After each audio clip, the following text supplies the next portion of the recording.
안녕하세요. 군의쌤 이강군입니다. 지난 시간에 이어서 오늘도 자연건강 치유 이야기를 시작하도록 하겠습니다. 저 멀리 바라다 보이는 한라산에 눈이 하얗게 내렸네요. 이번 주에는 눈 내린 한라산을 한번 올라가 봐야 되겠습니다. 오늘은 음양오행 기질론 그 두 번째 이야기, 오행의 생성 원리에 대해서 알아보도록 하겠습니다. 지난번 음양오행 기초에 대한 이야기에서는 동양 철학에서 바라다 보는 우주에 대한 기본적인 개념에 대한 설명을 하였습니다. 아마도 처음 듣는 분들은 그 내용이 용어도 생소하고 또 개념 자체가 이해하기가 쉽지 않을 거라고 생각됩니다. 처음 들어보는 용어도 많고 개념 자체가 쉽지 않기 때문에 이해를 하지 못한다고 해서 걱정할 필요는 없습니다. 첫 번째 강의에서는 전체적인 동양 철학의 음양오행에 관련된 개념을 설명하기 위해서 큰 그림에 대한 이야기를 했다고 보면 되겠습니다. 그렇기 때문에 이번에 그 내용이 이해가 되지 않았다고 해서 바로 포기하지 마시고 앞으로 진행되는 강의를 계속해서 듣게 되면 그때에는 아마 쉽게 이해가 될 것이라고 생각됩니다.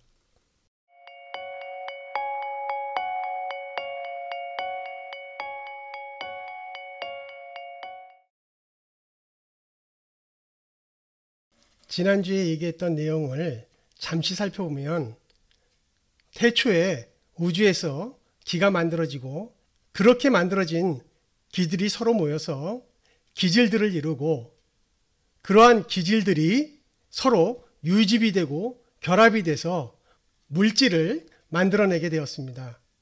이렇게 만들어진 물질들이 또 같은 성질끼리 모이고 합쳐지고 결집이 되어서 그러한 형상을 이루게 됐고 형상을 이루게 된 물질들은 물체를 만들어내게 되었습니다.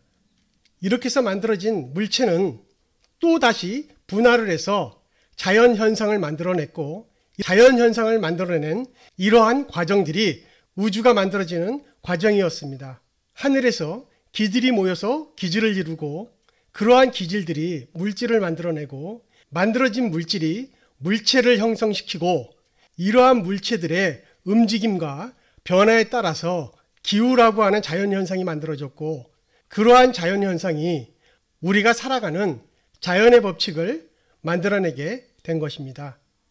하늘에서 이루어지는 이러한 변화를 기후라고 우리가 부르고 기후에 의해서 일어나는 자연의 현상들이 땅에서 우리가 인지할 수 있는 자연현상을 무르라고 불렀습니다. 이렇게 하늘의 변화인 기후와 땅에서 나타나는 무르의 변화에 따라서 거기서 살아가고 있는 인간을 비롯한 모든 생명체에서 나타나는 변화의 현상을 병우라고 부르고 있습니다. 그렇다면 하늘과 땅에서 나타나고 있는 변화와 움직임에 대해서 우리는 어떻게 알 수 있을까요? 인간들이 하늘의 변화를 그렇게 직접적으로 알 수는 없을 것입니다. 하지만 하늘에서 어떠한 변화가 일어나고 있다는 것은 변화가 일어나고 있다는 어떠한 느낌과 그런 조짐, 그런 기미로서 알아챌 수가 있고요. 땅 위에서 나타나고 있는 어떤 변화의 현상은 바라다 보기 때문에 알 수 있게 되겠죠. 예를 들자면 기후의 변화에 의해서 대기의 온도가 뜨거워지거나 차가워진다면 그로 인해서 대지에는 바람이 부는 것을 우리가 느낌으로써 지금 자연이 변화하고 있구나라는 것들을 느낄 수가 있습니다. 한낮에 뜨거운 태양볕 아래서 우리는 덥다라는 것을 감각적으로 알게 되고 또 비가 내리게 되면 그 비를 맞으면서 지금 자연의 변화가 일어나고 있다는 것을 인지하게 됩니다. 이렇듯이 하늘에서 이루어지고 있는 그러한 운동에 의한 변화는 자연현상으로서 나타나게 되고 그런 자연 현상들을 우리가 바라보고 몸으로 느낌으로써 지금 자연이 운동하고 변화하고 있구나. 그래서 자연은 멈춰 있지 않고 끊임없이 운동하고 끊임없이 변화하고 있구나 라고 하는 것을 알 수 있습니다.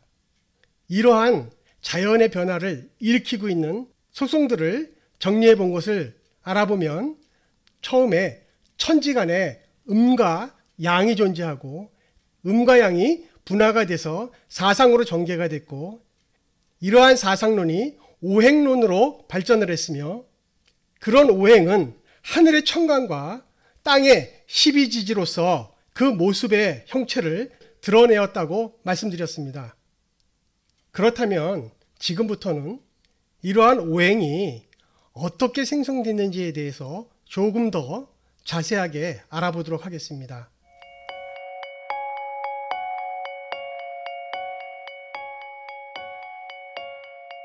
오행의 시작을 우리는 태극이라고 불렀습니다. 태극의 태자를 가만히 들여다보면 아무것도 존재하지 않았던 우주에 처음 음과 양이 만들어지고 그렇게 음과 양으로 나누어진 그러한 우주에 기라고 하는 씨앗이 만들어지고 그 씨앗들이 서로 모여서 기질이 되었고 그러한 기질들이 결합하고 모여서 물질이 되었고 그러한 물질들이 형상으로 드러나서 물체가 만들어지게 되었다는 것이죠. 이렇게 해서 만들어진 대자연이 음양의 원리에 의해서 태양이 뜨고 지고 또 지구가 태양 주위를 돌면서 계절의 변화와 기후의 변화를 일으키게 되고 그런 계절의 변화와 기후의 변화에 따라서 오행이 만들어지기 시작했습니다. 대자연은 기후의 변화와 온도의 변화에 따라서 끊임없이 움직이고 있습니다. 이런 움직임의 원리에 의해서 차가운 기들과 뜨거운 기들이 서로 나눠서 모이게 되고 차가운 기들은 모여서 아래로 모이고 뜨거운 기들은 모여서 위에서 모이게 되었습니다. 이렇게 차가운 기들이 모인 상태를 우리는 겨울이라고 부릅니다.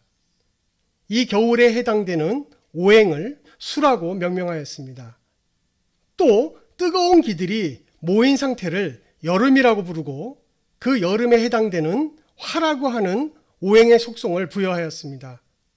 차가운 기들이 모인 수의 기운과 뜨거운 기들이 모인 화의 기운들은 그대로 멈춰 있는 것이 아니라 자연의 움직임에 의해서 끊임없이 움직이고 변화가 일어나게 됩니다. 이러한 변화에 의해서 수에 해당하는 차가웠던 기운들은 태양의 빛을 받고 계속 위로 움직이게 되면서 뜨거웠던 화의 기운을 밀고 올라가게 됩니다. 이렇듯이 차가운 수의 기운이 화의 기운을 밀고 올라가면서 또 새로운 기운을 만들어내게 되고 그러한 새로운 기운들이 모여서 나타난 현상을 우리는 봄이라고 불렀고 그 봄에 목이라고 하는 오행을 부여하였습니다. 양의 기운을 받아서 차가웠던 수의 기운이 위로 밀고 올라오면서 봄의 기운인 목의 오행을 새롭게 만들어냈고요. 양의 기운을 받아서 올라갔던 그러한 기운들은 또다시 음의 기운을 받게 되면 아래로 하강하게 됩니다. 이번에는 음의 기운이 뜨거웠던 그런 화의 기운을 하강시키면서 수의 기운 쪽으로 밀고 내려오게 됩니다. 이렇게 수의 기운으로 밀고 내려오면서 또 새롭게 만들어진 이러한 상태를 우리는 가을이라고 부르고요. 그러한 가을에 금이라고 하는 오행의 속성을 부여하였습니다. 이리에서 음양의 움직임에 따라서 차가웠던 수의 기운이 위로 상승을 하면서 따뜻한 목의 기운을 만들어냈고 뜨거웠던 화의 기운은 음의 움직임에 따라 아래로 하강을 하면서 또 새로운 가을에 해당되는 금이라는 오행의 속성을 만들게 된 것입니다. 이렇듯이 대자연에 봄, 여름, 가을, 겨울이라고 하는 4계절이 만들어지게 되었습니다. 하지만 봄과 여름, 여름과 가을, 가을과 겨울, 겨울과 봄 사이에 뚜렷한 구분이 있는 것은 아닙니다. 그 계절 간에는 계절을 넘어가는 환절기라는 기간이 존재하고, 이런 환절기에 우리는 토라고 하는 오행의 속성을 마지막으로 부여하였습니다.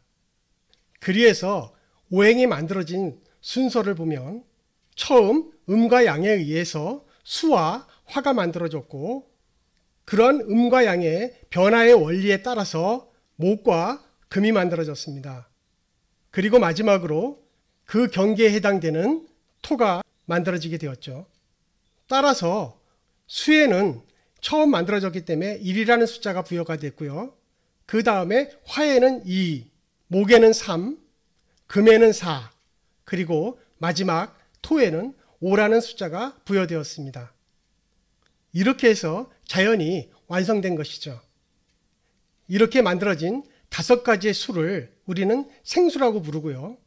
맨 마지막에 완성된 수, 이 5를 성수라고 부릅니다. 그리고 이러한 생수에 성수인 5를 더해서 또다시 수를 부여를 해서 수에는 6, 화는 7, 목은 8, 금은 9, 토는 10이라고 하는 자연의 수를 완성하였습니다. 그렇기 때문에 수는 1과 6이라는 수를 가지고 있고요. 화는 2와 7을 가지게 됩니다. 마찬가지로 목은 3과 8, 금은 4와 9, 토는 5와 10이라고 하는 숫자를 가지게 되는 것입니다. 이 숫자들은 오행을 대변하는 숫자로서 이 대자연에는 오행의 기운이 균형을 이루면서 존재하게 됩니다. 만약에 어떠한 기운이 넘치거나 부족하게 된다면 모자른 기운은 보태주고 넘치는 기운은 빼내는 것이 이 자연의 균형을 이루는 가장 기본적인 원리입니다. 따라서 어떤 기운이 넘치거나 모자랄 때 그 기운에 해당되는 숫자를 부여함으로써 그 기운을 채워주거나 뺄 때 우리는 활용을 할 수가 있습니다. 우리나라의 국기인 태극기를 가만히 들여다보면 가운데 오행의 기준인 태극이 존재를 하고, 그 태극을 중심으로 해서 건곤가미라고 하는 땅과 하늘, 불과 물이 서로 간에 균형을 이루는 이 대자연의 모습을 그대로 형상화하고 있습니다. 우리나라 태극기는 우주의 원리와 자연의 법칙을 이 태극기 안에 포함하고 있기 때문에 우리가 살아가는데 굉장히 중요한 그러한 모습들을 표현하고 있다고 봐도 될 것입니다.